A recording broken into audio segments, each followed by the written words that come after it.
আসসালামু আলাইকুম। আমি সোলাইমান হোসেন আছি আপনাদের সাথে। আজকে আমরা যেটা নিয়ে আলোচনা করব সেটা হচ্ছে রক্তের সংবহন প্রসেস, মানে হৃৎপিণ্ডের মধ্যে যে রক্ত কীভাবে কোন দিক দিয়ে ঢোকে এবং কোন দিক দিয়ে বের হয়, এই প্রসেসটা আমি আজকে বুঝাই দেবো। তার আগে জানতে হবে আমাদের কপাটিকা সম্পর্কে, ঠিক আছে? কপাটিকাগুলোর মধ্যে আমাদের ডান আর্টিয়ামে কয়টা কপাটিকা আছে? 3টা কপাটিকা। যেমন হচ্ছে তোমার ট্রাইকাস্পিড কপাটিকা, একটা হচ্ছে থিবেসিয়ান কপাটিকা, এটাকে করোনারি সাইনাস বলা হয়। এই কপাটিকাটা হচ্ছে হৃৎপিণ্ডের প্রাচীরে থাকে, হ্যাঁ, মানে হৃৎপিণ্ডের পেশিতে যে রক্তগুলো পরিবহন হয় সেখানে থাকে এটা, হ্যাঁ, করোনারি সাইনাস এটাকে বলা হয়। আরেকটা আছে ইউস্টেশিয়ান কপাটিকা। এই কপাটিকাটা থাকে হচ্ছে সুপিরিয়র ভেনা ক্যাভা এবং ইনফিরিয়র ভেনা ক্যাভার সংযোগস্থলে, ওই জায়গায়, মানে যখন ডান আর্টিয়ামে রক্তটা ঢুকে, আমি দেখাই দিব সেখানে, আমি জাস্ট নামগুলো আগে বলে দিচ্ছি, হ্যাঁ। তারপরে আছে বাম আর্টিয়াম। বাম আর্টিয়ামে হচ্ছে বাইকাস্পিড কপাটিকা থাকে, বা এটার নাম হচ্ছে মাইট্রাল কপাটিকা, এটা টুপির মতো দেখতে, ঠিক আছে? ওকে। তারপরে হচ্ছে ডান ভেন্ট্রিকল। এই ডান ভেন্ট্রিকলে হচ্ছে তোমার যে কপাটিকাগুলো থাকে এটার নাম হচ্ছে পালমোনারি সেমিলুনার কপাটিকা। এটা হচ্ছে অর্ধচন্দ্রাকৃতি একমুখী, ঠিক আছে? ডান ভেন্ট্রিকলেরটার নাম কি বললাম? Pulmonary semilunar কপাটিকা। পালমোনারি মানে হচ্ছে ফুসফুস, হ্যাঁ, মানে ফুসফুসে যাওয়ার মধ্যে যে রাস্তায় যে কপাটিকাটা থাকে সেটা হচ্ছে পালমোনারি সেমিলুনার কপাটিকা। এবার আসি বাম ভেন্ট্রিকল। এই বাম ভেন্ট্রিকলে থাকে অ্যাওর্টিক সেমিলুনার কপাটিকা, মানে অ্যাওর্টার মাঝখানে যে কপাটিকাটা থাকে, মানে মহাধমনী, ওই জায়গায় যে কপাটিকাটা থাকে এটা হচ্ছে তোমার কি ওটা কি যে কপাটিকাটা থাকে সেটা হচ্ছে অ্যাওর্টিক সেমিলুনার কপাটিকা। আশা করি বুঝা গেছে, হ্যাঁ। আসলে কপাটিকা মানে কি? কপাট মানে হচ্ছে দরজা, হ্যাঁ। আমরা যদি দরজা লাগাই দিই তাহলে কি ওই জায়গা থেকে আমরা মানে কোনো কিছু ঢুকতে বা বের হতে পারবে? দরজা লাগাই দিলে সেম প্রসেস হৃৎপিণ্ডের ক্ষেত্রেও ঘটে, ঠিক আছে? আমি এখন পুরো প্রসেসটা আমি একটু বলে দিই ব্যাখ্যা স্বরূপ, ঠিক আছে? আশা করছি দেখা যাচ্ছে, হ্যাঁ। ওকে, যদি দেখা যায় তাহলে আমরা শুরু করি। ওকে, এই হচ্ছে আমাদের প্রসেস।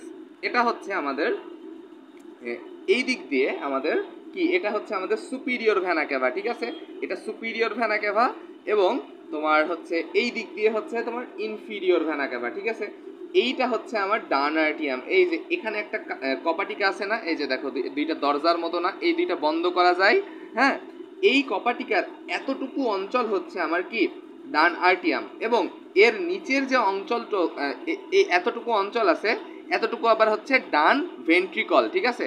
এবং এই দিক দিয়ে যে একটা হচ্ছে তোমার চলে গেল, এটা হচ্ছে আমার একটা, এই যে এখানে একটা কপাটিকা আছে, এটা হচ্ছে কি, এটা কোথায় গেছে বলো তো? এটা হচ্ছে ফুসফুসে গেছে। এখানে যদি আমি একটু ফুসফুস চিন্তা করি, এই যে চলে গেল, এটা হচ্ছে পালমোনারি কি, পালমোনারি ধমনী, ঠিক আছে? এটা হচ্ছে পালমোনারি ধমনী, এবং এই পালমোনারি ধমনীটা কোথায় যেয়ে মিলিত হয়েছে? ফুসফুসে যেয়ে মিলিত হয়েছে, ঠিক আছে?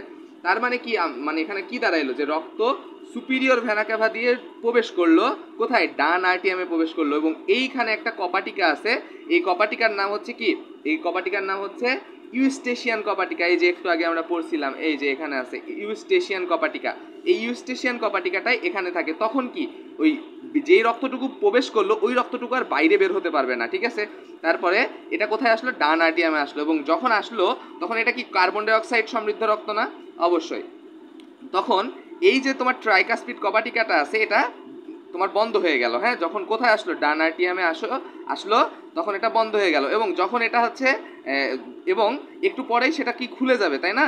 যখন এই ট্রাইকাস্পিড কপাটিকা খুলে যাবে তখন রক্তটা সজোরে ভিতরে প্রবেশ করবে, এবং এটা কি, এই জায়গাটুকুর নাম কি? ডান ভেন্ট্রিকল। এবং ডান ভেন্ট্রিকলে যখন প্রবেশ করলো তখন এই যে ট্রাইকাস্পিড কপাটিকা, এই ট্রাইকাস্পিড কপাটিকাটা বন্ধ হয়ে যাবে, ঠিক আছে? এখন ডান আর্টিয়ামে যে রক্তটুকু আছে, এই রক্তটুকু কি? অবশ্যই কার্বন ডাই অক্সাইড সমৃদ্ধ রক্ত, কারণ কি এখনও তো প্রসেসিং হয়নি, ফুসফুসে যায়নি। এবং এই যে এই দিক দিয়ে যে হচ্ছে তোমার নালীটা যাচ্ছে, এইটার নাম হচ্ছে পালমোনারি ধমনী, এইটা হচ্ছে পালমোনারি ধমনী। এবং এইখানে যে কপাটিকাটা আছে এটা হচ্ছে পালমোনারি সেমিলুনার কপাটিকা, ঠিক আছে? এই যে পালমোনারি সেমিলুনার কপাটিকা, ছোট্ট একটা কপাটিকা, এই কপাটিকাটা খুলে যায়, এবং এই কপাটিকাটা হচ্ছে তখন কি বন্ধ হয়ে যায়। এই কপাটিকার খুলে গেল, তখন রক্ত, কার্বন ডাই অক্সাইড সমৃদ্ধ রক্ত এই দিক দিয়ে কোথায় যাবে? আমাদের ফুসফুসে যাবে। এই দিক দিয়ে ফুসফুসে গেল। এখানে ধরো ফুসফুস আছে, এই জায়গায় ফুসফুস আছে, ঠিক আছে? এটা ফুসফুসে যে মিলিত হয়েছে, ওই ফুসফুসে রক্ত কি কার্বন ডাই অক্সাইড সমৃদ্ধ রক্ত গেল, এবং সেখানে প্রসেসিং হচ্ছে। এবং এই কার্বন ডাই অক্সাইড সমৃদ্ধ রক্ত এই দিক দিয়ে, এই যে এই দিক দিয়ে প্রবেশ করলো আবার কোথায়? আমার মানে প্রসেসিং হয়ে সেটা কি কার্বন ডাই অক্সাইডটা হারা গেল এবং অক্সিজেন অক্সিজেন সমৃদ্ধ রক্ত হয়ে গেল এবং এটা কি পালমোনারি শিরার মাধ্যমে, এই যে পালমোনারি শিরার মাধ্যমে কোথায় প্রবেশ করবে, আমার বাম আরটিএমে প্রবেশ করবে, এই যে বাম আরটিএম, ঠিক আছে। এই বাম আরটিএমে প্রবেশ করলো কি সমৃদ্ধ রক্ত, অবশ্যই অক্সিজেন সমৃদ্ধ রক্ত, দেখো লাল আছে এর জন্য অক্সিজেন সমৃদ্ধ রক্ত, ঠিক আছে। এবং এই অক্সিজেন সমৃদ্ধ রক্ত বাম আরটিএমে আসার পরে এই দেখো এখানে আরও একটা কপাটিকা আছে, এই কপাটিকাটার নাম হচ্ছে আমার কি বাইকাসপিড কপাটিকা বা মাইট্রাল কপাটিকা, ঠিক আছে। এই কপাটিকার নাম কি বললাম, বাইকাসপিড কপাটিকা, এই দেখো দেওয়াই আছে বাইকাসপিড কপাটিকা বা মাইট্রাল কপাটিকা। এটা খুলে যাবে তখন রক্ত কোথায় আসবে, বাম ভেন্ট্রিকলে আসবে এবং বাম ভেন্ট্রিকলে আসার পরে রক্ত কি অক্সিজেন সমৃদ্ধ রক্ত, এই দিক দিয়ে আর একটা কপাটিকা আছে, এই দেখো অ্যাওর্টিক সেমিলোনার কপাটিকা, এইটা হচ্ছে অ্যাওর্টিক সেমিলোনার কপাটিকা, এটা খুলে যাবে এবং সাথে সাথে এই দিক দিয়ে এটা কি মহাধমনী না, এই মহাধমনী বা অ্যাওটা, এই অ্যাওটার মাধ্যমে রক্ত সারা দেহে ছড়িয়ে পড়বে। এইভাবেই রক্তের যে সংবহন, এই প্রসেসিং এটাই চলতেই থাকবে, ঠিক আছে। এইভাবে আমাদের হৃৎপিণ্ডটা রক্ত সংবহন করে থাকে সারা দেহে এবং সারা দেহ থেকে রক্ত আবার হৃৎপিণ্ডে এভাবে প্রবেশ করে এবং এভাবে যায়। তো আশা করছি বোঝা গেছে এইভাবে আসলে রক্তটা কি প্রবেশ করে হৃৎপিণ্ডে এবং এই প্রসেসগুলো ঘটে। তো আজকে এই পর্যন্তই, ধন্যবাদ সকলকে, আসসালামু আলাইকুম।